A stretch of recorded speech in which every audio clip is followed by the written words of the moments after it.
to articulate a living soul on the screen? Is that different or unique? Well, there's good news and bad news. The good news is that you have a lot of research. You have, for Dead Man Walking, I found the book and the nun, and she gave me the book, just trusted me with it on a handshake at dinner. I was doing the client, and I met with her in New Orleans. We were there for the last couple of days of the shoot. And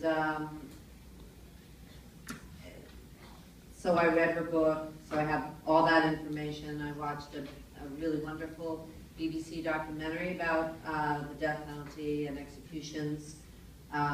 So a lot of the details, I listened to her lectures, so a lot of the details were little pieces that came together, like the business of eating shrimp for a last meal was something that I saw in the BBC documentary. It wasn't part of her book.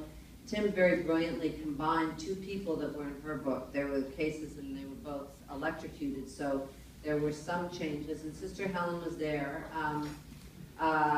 There was a good year before Tim even started doing the script once I got the book. And during that time, I got to know Sister Helen very well. And she came whenever she was in New York, she stayed with us. So the bad news was that I felt a huge responsibility towards her and towards the issue. Although for me, the movie, the story was always a love story. Every film that I've ever done, I always have seen as love stories. And this idea as a religious person that you could love unconditionally, to me, is so difficult. I mean, as a mother, you love your kids unconditionally, but that's about it. There's no way you can even love your spouse unconditionally. It's a really liberated love. I think it's an almost impossible love. And they don't ask what you've done, and they don't ask if you're guilty. And they, I talked to a number of people who had helped people die being executed. And there's a real policy, and this is the way they do it. So for me, the question, I remember after I got the book and I finally absolutely beaten Tim to death to do it, he really resisted. He had something else he wanted to do, and I, had to throw a hissy fit and do it. I mean, I waited like a year, and then I just melted down and threatened to give it to somebody else, and finally said, okay. And then once it got in his imagination, he did a brilliant job. But I remember that initially he said, so, I forgot to ask you, but you don't think this is about you, do you? I mean, this is about the death penalty.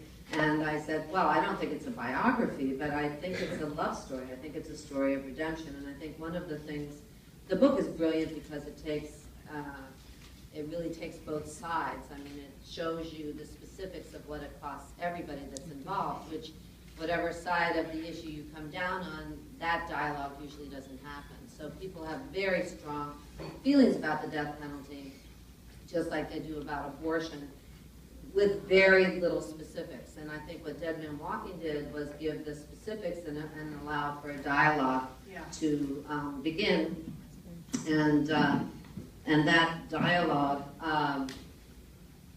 continues. And I know that it has been very healing for people that are involved with violent crimes. The one line that I added at the end when he says, I wish I had your faith, and she said, it's not faith, it's hard work. Actually, it wasn't from Sister Helen. It was a woman that I met whose 7-year-old daughter had been murdered, and she had been taken from their tent when they were camping, and they never found her. And a year on the anniversary of when the girl disappeared, the murderer called the mother, and she was able to keep him on the phone for a very long time because she had gotten to the point in the name of her daughter, who she felt would not want her to be filled with hatred, that she could actually talk to him. And they were able to eventually figure out, because of that phone conversation and tire tracks that were near where he plugged into.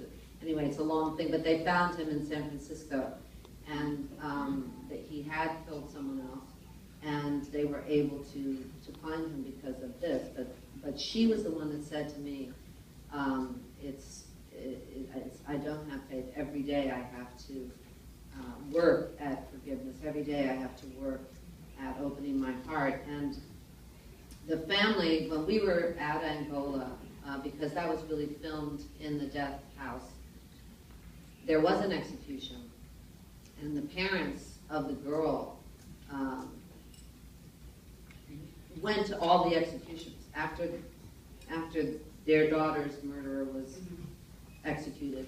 They continued to visit and go to prisons wherever there were executions. And the daughter that was remaining in the house ran away, was completely ignored. Their whole life became about this process. And That's hard work too.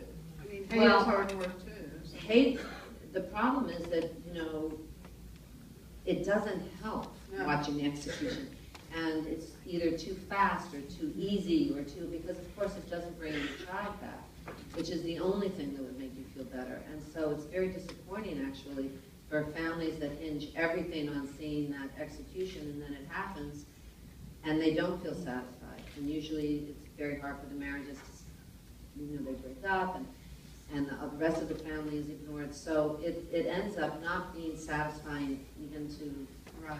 get what you think is going to be the thing that will make you feel so much better. It really doesn't help. So it's very unsatisfying.